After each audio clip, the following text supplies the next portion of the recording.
Cricket মাঠের বাইরে এমন ঝড় যা পৌঁছে গেল রাজনীতির অন্দরে।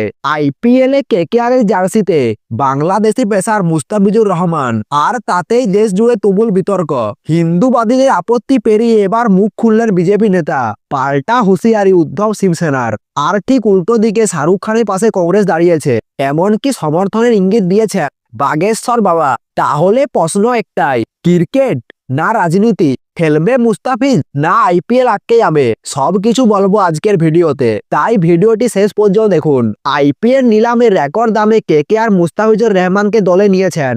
বাংলাদেশের অন্যতম সেরা বাঁহাতি পেসার, যিনি আগেও আইপিএলে নিজের দক্ষতা প্রমাণ করেছেন। কিন্তু নিলামের পরেই পরিস্থিতি বদলে যায়, কারণ ওপার বাংলায় সংখ্যালঘুদের উপর হামলার অভিযোগ, ধর্মের নামে হানাহানি, আর সেই আবহে ভারতীয় ক্রিকেটে বাংলাদেশি ক্রিকেটারদের অংশগ্রহণ নিয়ে প্রশ্ন উঠেছে। প্রথমে আপত্তি জানিয়েছিলেন কিছু হিন্দু সংগঠন, কিন্তু ধীরে ধীরে এই বিতর্ক পৌঁছে যায় রাজনীতির ময়দানে। বিতর্কের আগুন জ্বালালেন বিজেপি নেতা সঙ্গীত সোম।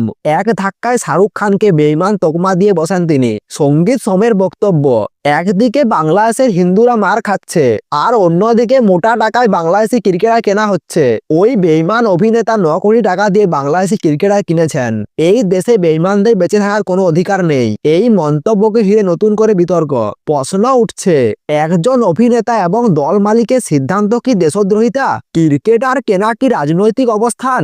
এরপর বিতর্কে ঢুকে পড়েন উজ্জয়নের লীল মুক্তেশ্বর মহাদেব মন্দিরের প্রধান পুরোহিত। দলের এক নেতা সরাসরি হুঁশিয়ারি দিয়ে বলেন, শাহরুখ খান যদি বাংলাদেশি ক্রিকেটার খেলান তাহলে তিনি সব সম্মান হারাবেন।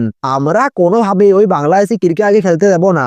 আরও এক ধাপ এগিয়ে দলের মুখপাত্র আনন্দ দুবে দাবি করেন, বাংলাদেশি খেলোয়াড় আইপিএল খেললে সেই অর্থ নাকি সন্ত্রাসবাদের জন্য ব্যবহার করা হবে।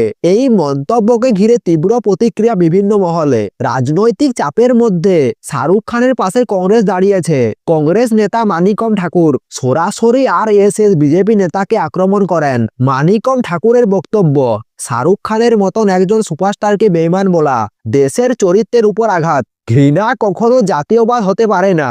আরএসএস সমাজে বিষ ছড়ানো বন্ধ করুন। এই মন্তব্যের পর বিতর্ক আরো তীব্র হয়। দুই মেরুতে ভাগ হয়ে যায় রাজনৈতিক মহল।